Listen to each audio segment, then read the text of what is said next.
Sofinco, pensez votre logement pour demain. Travaux, domotique, sécurité, bien-être. Sofinco présente Sud Radio, la vie devant nous. Bonjour à tous, ravi de vous retrouver pour un nouvel épisode de La vie devant nous, chaque dimanche. Avec nos invités, on vous donne envie de bien vivre votre âge avec le sourire. Cette émission, elle est faite pour vous, que vous soyez enfants, parents, grands-parents, mais aussi arrière-grands-parents, on les oublie pas.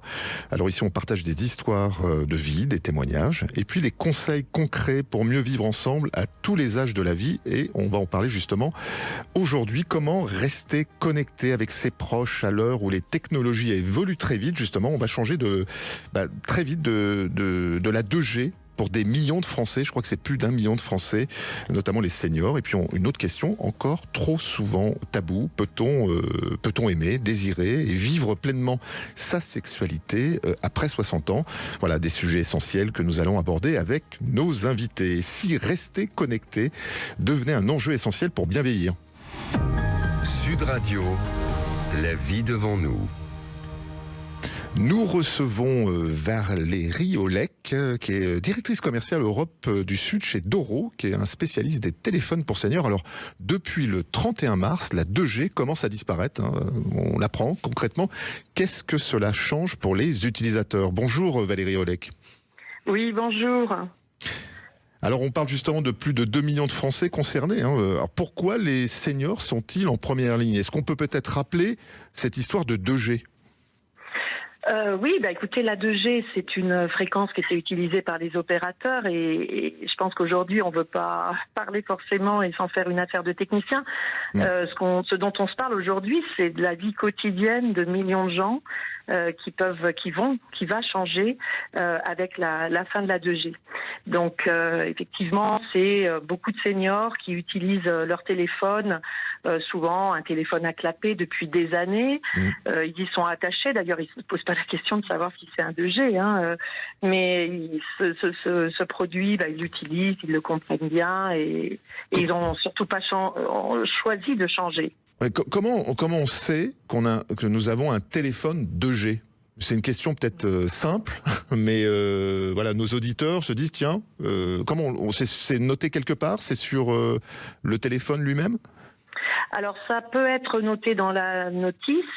Moi, ce que je conseillerais, si vraiment on veut savoir si on est concerné, eh bien de voir avec, par exemple, la hotline du constructeur, ou d'aller là où on l'a acheté pour vérifier, ou de vérifier sur Internet, peut-être avec ses enfants ou ses petits-enfants.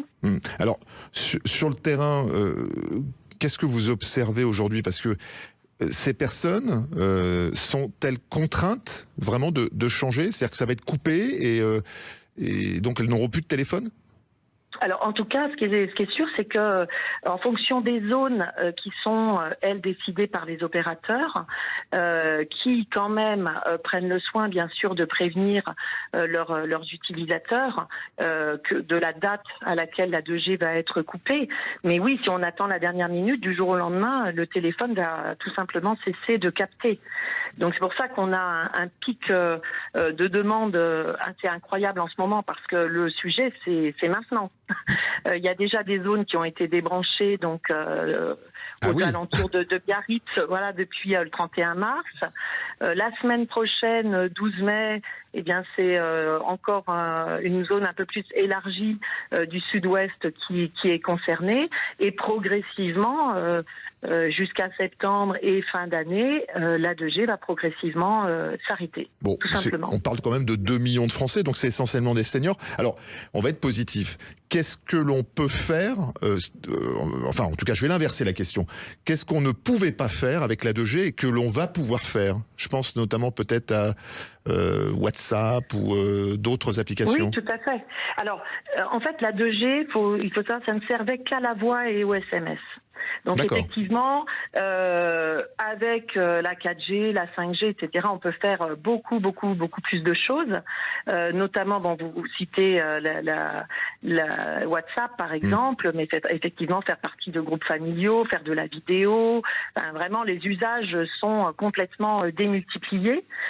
Pour autant, j'aimerais quand même insister sur le fait que pour les utilisateurs de produits 2G aujourd'hui, s'ils n'ont pas changé, c'est aussi parce que les produits leur convenaient tels qu'ils étaient. Donc il ne faut pas oublier que que c'est très important pour ces personnes, je dirais, de leur garantir qu'ils vont pouvoir changer de technologie sans changer leurs habitudes.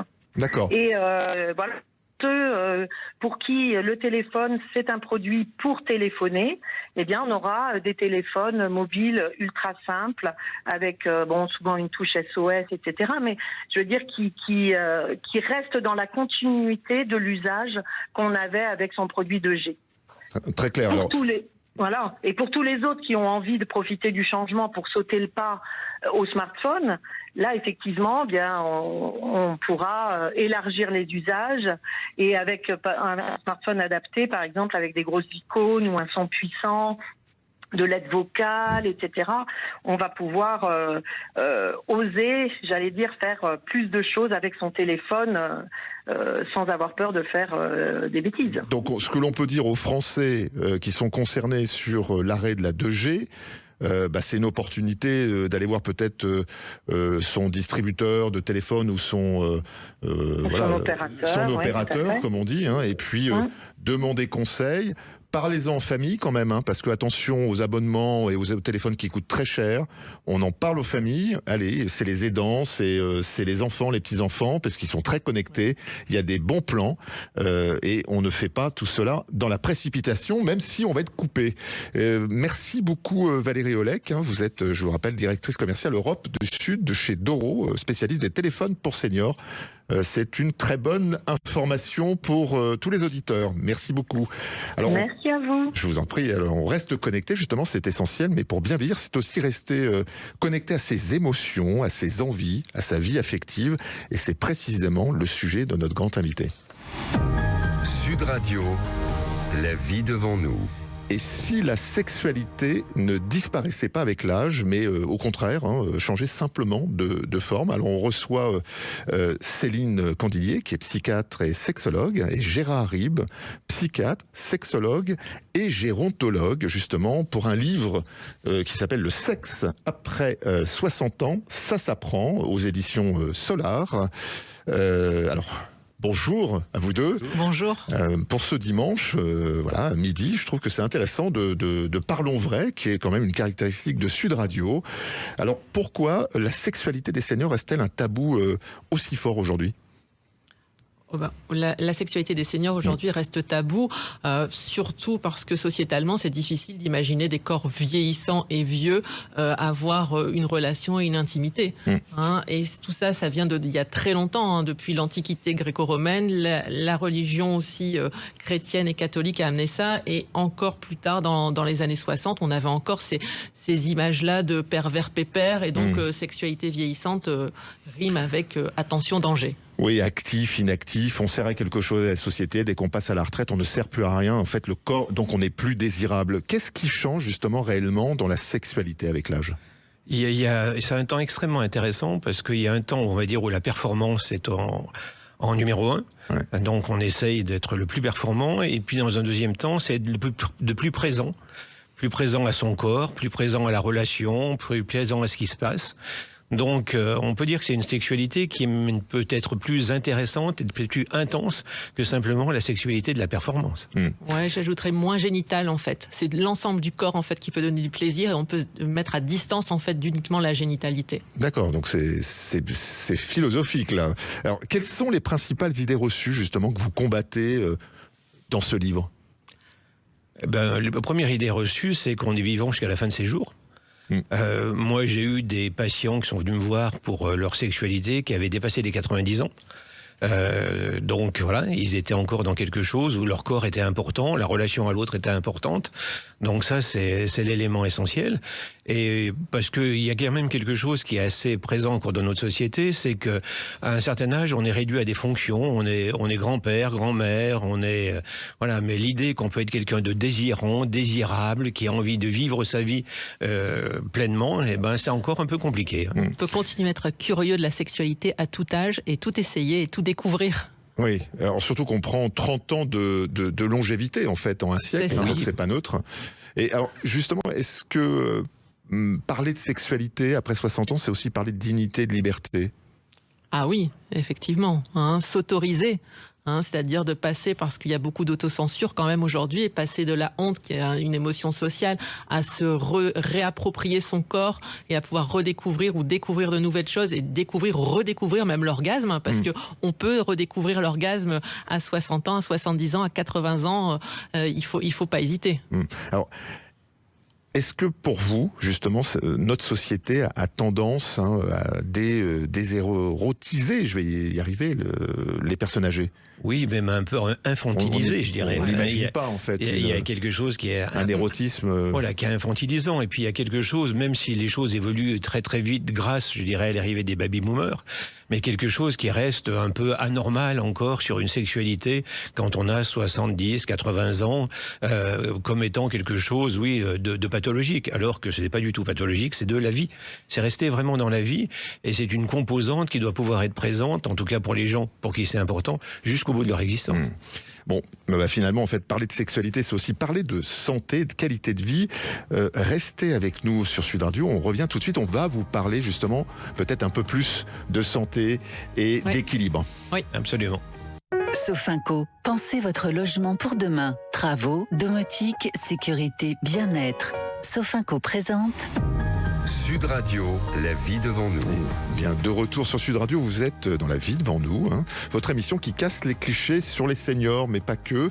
Nous sommes de retour avec Céline Gandillier, psychiatre et sexologue, et Gérard Ribes, psychiatre, sexologue et gérontologue, auteur du livre Le sexe après 60 ans, aux éditions Solar. Alors, on va parler un peu plus peut-être d'équilibre entre santé et puis sexualité, justement. Est-ce que les difficultés physiques sont une fatalité ou peut-on les accompagner? On pense notamment à l'arthrose, où lorsqu'on est peut-être un peu diminué, on se sent moins désirable et peut-être on tombe un peu dans des clichés de se sentir vieux.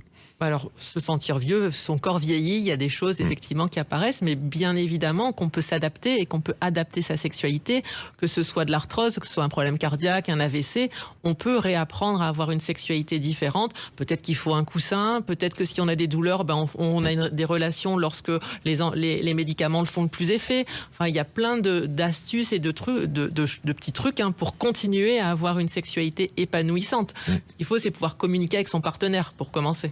Alors, le lien entre sexualité et santé, souvent c'est sous-estimé, c'est ce que vous mettez dans votre livre. Pourquoi est-il si important ? Le point qu'a déjà évoqué Céline, c'est qu'il faut s'adapter à son corps. C'est un corps qui a changé. Donc c'est l'adaptation à ce corps qui va faire qu'on va être bien dans sa sexualité. Si on reste dans des mécanismes qui étaient des mécanismes antérieurs, il y a quelque chose qui va être en difficulté. Il y a plein d'études qui sont sorties depuis ces dernières années qui montrent que les personnes qui gardent une activité sexuelle, une activité relationnelle, sont toujours en meilleure santé que les autres. Oui. D'accord. Donc que ce soit une activité en couple ou solo, parce que la masturbation, ça fait partie aussi de la sexualité, il ne faut pas mettre ça de côté. Donc il y a un lien direct entre l'activité sexuelle, la santé sexuelle et la santé globale. Donc il faut continuer, Si ça a un sens pour soi, il est important de continuer à avoir une activité sexuelle qui participe à la santé globale. Ça m'amène une question là, en vous écoutant. Est-ce qu'on peut encore apprendre, découvrir en fait et se réinventer dans sa vie affective après 60 ans ? Ah, bien évidemment. Et aujourd'hui, il faut quand même mettre en avant que les divorces gris sont de plus en plus nombreux, ce qui veut dire qu'on sépare de plus en plus. À l'initiative des femmes de plus de 70 ans, c'est ce qui est le plus fréquent. C'est le retour de l'homme, en fait, après sa vie active, peut-être que la femme... On redécouvre un peu le couple, parce que les deux sont présents. Ouais, alors le moment de la retraite est parfois compliqué, mais je pense aussi que la femme passée 70 ans est plus à l'aise dans son corps et dans ce désir différent quand on vieillit. Et il faut que l'homme la suive, c'est-à-dire que s'il n'y a pas d'érection, c'est pas grave en fait. Pour un homme, on peut avoir une sexualité épanouissante sans érection quand on est un homme.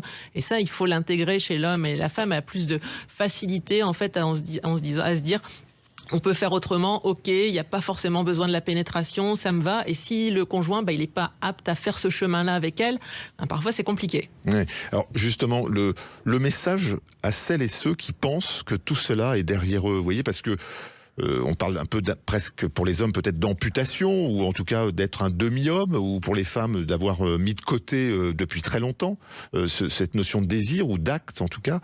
Qu'est-ce que vous posez comme message justement? Ça c'est des clichés qui sont très très présents, hein, ça c'est certain. Mais tant que la curiosité existe, la vie existe.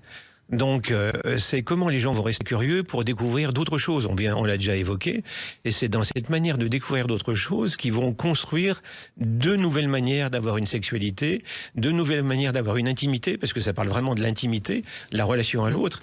Et comme l'a évoqué tout à l'heure Céline, il y a peut-être moins d'actes sexuels dans le sens d'une pénétration, mais au contraire un panel beaucoup plus important sur lequel chacun va pouvoir s'exprimer d'une manière différente. Dans la lenteur. Il y a un conseil. C'est intéressant. 3 fois plus de temps pour tout, je dis à mes patients. Mais 3 fois plus de philosophie aussi. Absolument. Tout à fait. Plutôt d'Asie d'ailleurs. Ouais, 3 fois plus de temps pour s'embrasser, 3 fois plus de temps pour se déshabiller, 3 fois plus de temps pour tout. D'accord. Donc vous, dans votre livre, en fait, vous mettez en avant la communication avant la consultation, en quelque sorte. Oui. Ça c'est intéressant parce que c'est plutôt l'inverse que l'on voit en France. C'est la consultation, donc l'approche médicamenteuse, avant la dimension communication, questionnement. C'est la question de la relation. Ouais. Donc c'est comment la relation évolue, comment la relation se construit, et la communication fait partie de la relation. Ouais. Mais on peut aussi être dans une communication corporelle. Nous, on insiste beaucoup en disant que c'est pas parce qu'on se papouille qu'on va forcément avoir une pénétration. C'est tout ce contact physique, etc., qui maintient une communication qui est pas simplement la communication verbale, mais qui est cette relation à deux qui s'entretient aussi par toute la dimension physique. Alors, pour nos auditeurs, quand même, les conseils, parce que on en parle à son médecin. En fait, il faut ouvrir ce sujet avec les médecins, et pas seulement pour les rhumatismes, le rhume, la grippe. On en parle bien sûr à son médecin, parce qu'il y a quand même l'arrêt des traitements parce qu'on a une difficulté sexuelle sans en parler à son médecin, c'est quand même fréquent. Donc on n'arrête pas son traitement parce que, à cause du traitement, on pense qu'on a une difficulté sexuelle. Donc ça, c'est la première chose. On en parle à son médecin, et si son médecin ne peut pas entendre, on change de médecin. Parce que ça fait partie je vous rappelle de la que vous santé. êtes tous les deux médecins, donc attention, donc on n'est pas dans du mauvais conseil, on n'est pas dans un défaut de conseil. Donc c'est souvent sous-évalué en fait, c'est-à-dire qu'on on considère pas que la sexualité ou une sexualité qui est absente a un impact sur la santé. Ça a un impact sur la santé. Ça a un impact sur la santé, bien sûr. Et puis là aussi dans les conseils très importants, c'est quand on a des nouveaux partenaires, on se protège. Parce que toutes les maladies sexuellement transmissibles, elles ne s'arrêtent pas à 60 ans. Donc c'est une génération en plus où le préservatif c'est un peu compliqué. Donc là aussi il faut le penser, il faut poser des questions aussi à son médecin par rapport à ça. Parce qu'il faut savoir se protéger, parce qu'il n'y a pas de... Actuellement, on a très peu d'études sur ce qu'on appelle les IST, les maladies sexuellement transmissibles après 70 ans. Là aussi, comme s'il y avait un tabou dans la société, alors que c'est une présence qui n'est pas négligeable. Donc ça fait partie aussi des éléments de santé. Alors, on a parlé justement de tabou et ces évolutions lentes. Parce qu'on n'est qu'au début, là, quand même. Très concrètement, comment relancer une vie affective ou intime après 60 ans? Donc on a parlé du médecin, de la consultation auprès du médecin, ne pas arrêter ses médicaments parce qu'on sent qu'on est moins bien, etc. Comment on relance une vie affective ou intime à 60 ans, après 60 ans? La séduction. Voilà. Comment on se séduit, comment on continue à se séduire. Les couples qui se séduisent plus, c'est des couples qui meurent. C'est des couples qui sont dans une fonctionnalité, mais c'est la séduction qui va faire l'élément le plus important pour relancer la dynamique du désir. C'est comment on surprend encore son partenaire. Voilà. Comment on alimente... Donc vous avez des petits conseils? Comment on alimente le couple, comment on peut introduire les sextoys, par exemple. Comment on peut se masturber ensemble ou l'un à côté de l'autre, si on l'a jamais fait. Comment on peut aller à l'hôtel pour faire une soirée un peu différente. Il y a plein de choses à imaginer. C'est la première fois qu'on a des échanges, vous voyez, dans la vie devant nous sur ce sujet. Et ça peut être assez dérangeant, en fait, peut-être pour les personnes qui se disent, mais... on a une sexualité véritablement après 60 ans. Alors, justement, est-ce qu'il y a... on pense aux personnes seules. Est-ce que c'est plus difficile aujourd'hui ou au contraire plus simple avec les nouveaux outils, je pense aux applications, à Internet, pour les rencontres. Comment parce que on pense, la France, c'est pas que des couples, hein, c'est aussi des personnes qui vivent seules, des veufs. C'est beaucoup de personnes qui vivent seules et avant de rencontrer, moi je dis toujours, il faut se mettre en mode rencontre, c'est-à-dire qu'il faut être prêt dans sa tête et s'être rencontré soi-même, hein, ce qu'on dit avec Gérard, s'être rencontré soi-même pour être prêt à aller rencontrer quelqu'un, donc être ok avec soi, être à l'aise et bien avec soi avant d'aller vers l'autre. Ça c'est la première chose. La deuxième chose, juste sur le conseil sur les apps, moi, je le dis toujours, hein, c'est les applications de rencontre. Excusez-moi, les applications de rencontre, c'est on commence à parler, à échanger pendant quelques jours avec quelqu'un et on a un rendez-vous en physique rapidement dans un lieu public. On prévient son meilleur ou sa meilleure amie et surtout on le fait comme ça. Si la personne ne vient pas, c'est le meilleur rempart aux arnaques. Ouais, très bien. Alors, et on prend son temps. Ouais, erreur fréquente ou blocage psychologique que vous observez en consultation médicale en tant que médecin là. Alors, je sais pas, on en donne chacun un, Gérard. Allez, moi, je vais le faire pour la femme. La ménopause, c'est pas l'arrêt du désir, parce que le désir, c'est à la fois biologique avec les hormones, donc certes, il y a un arrêt, mais c'est aussi la motivation dans la relation, et c'est aussi le souhait avec la représentation sociale. Ouais. Donc, on peut pas dire que la ménopause, ça diminue le désir. C'est faux. C'est archi faux. Et allez, pour les hommes, l'andropause ? L'andropause et puis la question de l'érection qui est quand même la question centrale chez les hommes, en sachant que l'érection, il faut plus de stimulation, elle prend plus de temps, elle peut être aussi quelque chose qui n'est pas présent, mais ça ne veut pas dire qu'il n'y a pas de plaisir dans la sexualité à ce moment-là, et c'est comment justement le couple va créer d'autres choses pour continuer à avoir du plaisir avec une forme qui peut être différente. Ok. Et puis en tant que médecin, vous pouvez l'accompagner, là encore. Bien sûr. Allez voir votre médecin. L'éducation, en fait, le plus important et le premier chapitre de notre livre, c'est ça, c'est l'éducation pour comprendre comment son corps change, comment son corps évolue, comment la physiologie change, et ça permet d'évoluer facilement. Et c'est vraiment le grand problème pour les plus âgés et les plus jeunes d'ailleurs. Ouais. Donc là, j'entends qu'en tant que professionnel de santé, en tant que médecin, vous poussez un peu un cri, en quelque sorte, de ouvrons nos cabinets sur ce sujet, qui est un sujet de santé, qui est un sujet de santé mentale. Absolument. Ok. On l'entend pas souvent, donc c'est bien de venir sur Sud Radio ce dimanche pour parler vrai. Alors, dernière question, est-ce que notre société est en train de changer de regard ? Ou est-ce que c'est très lent ?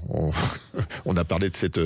Ça a évolué très vite, là, moi je trouve, quand même. Il y a eu un démarrage qui était long, mais ça évolue très vite parce que les baby-boomers ont maintenant 70, 80 ans, et eux qui sont construits sur la liberté sexuelle, ils vont pas vouloir arrêter. Donc ils ont fait la première révolution sexuelle, les baby-boomers, avec mai 68. Il y a eu la pornographie qui est arrivée. Là, ils vont faire la deuxième révolution sexuelle, les baby-boomers. Ils vont apprendre une autre sexualité. Ils vont pouvoir parler d'éducation à tout le monde sur qu'est-ce que la sexualité de présence est différente. Merci beaucoup Céline Candillier, un psychiatre et sexologue, et Gérard Ribes, un psychiatre, auteur du livre Le sexe après 60 ans. Écoutez, lisez le livre et puis allez voir votre médecin et parlez-en. Merci beaucoup de nous avoir suivis en direct de La Vie devant nous ce dimanche. Je vous laisse en compagnie de Christophe Debien pour La Planète Demain sur Sud Radio. Rendez-vous dimanche prochain de midi à 12h30. Et puis pour ceux qui souhaitent justement écouter, partager, en parler, l'émission La Vie devant nous est en podcast ou en replay sur l'application Sud Radio et sur le site sudradio.fr. Bon dimanche, bon appétit, portez-vous bien. Sud Radio, La Vie devant nous. Avec Sofinco, pensez votre logement pour demain. Travaux, domotique, sécurité, bien-être.